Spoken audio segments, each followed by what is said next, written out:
Hi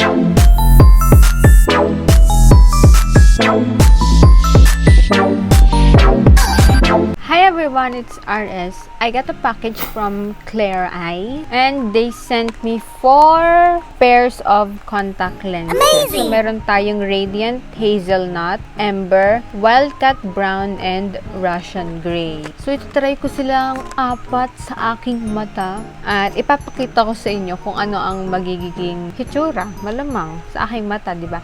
Kasi ang mata ko is actually kulay black, deep brown. Pero hindi mo siya makikitang brown eh. Black talaga. Bago ko gawin ang video na ito, nag-order muna ako ng solution sa EO. Kasi walang kasamang solution. So, ito ang binili kong solution from EO. Kanilang Flexwear solution. Itong kulay pink. Actually, syempre, hindi lang naman yung lenses ang pinadala nila sa akin. Meron din siyang kasamang 4 cases. Ayan, cute ng Akala ko nga magkakaibang kulay, pero pare-parehas na. You can check out their website, yung Claireye.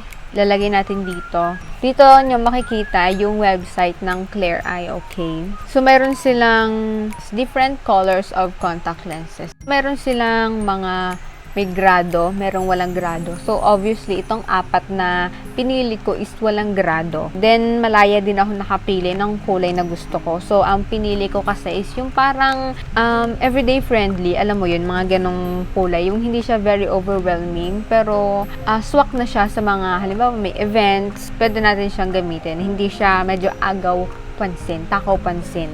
Dito sa likod, makikita mo yung kulay ng contact lens.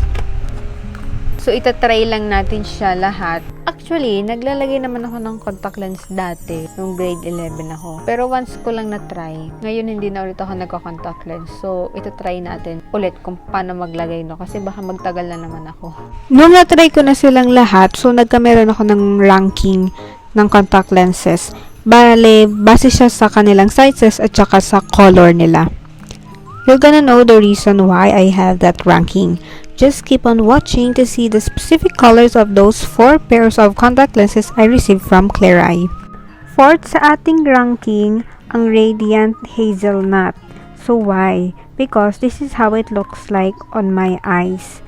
So masyado siyang matingkad, tsaka mas malaki yung diameter niya compare sa aking natural eyes. These are my selfies wearing Radiant Hazelnut. So kung nakikita nyo, sobrang tingkad niya, kaya hindi ko siya masyadong bet. Third sa aking ranking, ang Amber. Maganda yung color niya, kaso nga lang, malaki din yung diameter niya. Nahirapan akong isuot siya. This is me wearing Amber on both of my eyes. So kung mapapansin nyo, medyo okay lang naman siyang tingnan sa malayuan. Kaso nga lang, kapansin-pansin yung mas malawak na diameter niya compared nga sa natural diameter ng aking eyes. Second on my ranking is itong Wildcat Brown. Di ko sure kung gagawin ko siyang number 1. So, this is how it looks like on my eyes. Okay lang yung diameter niya. Okay lang din yung color. Medyo may katingkaran lang siya, pero sa personal naman hindi.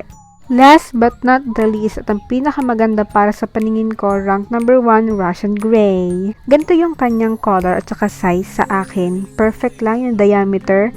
Napakalakas ng dating. Medyo matingkad siya sa picture na to, pero ganito ang hitsura niya under natural lighting.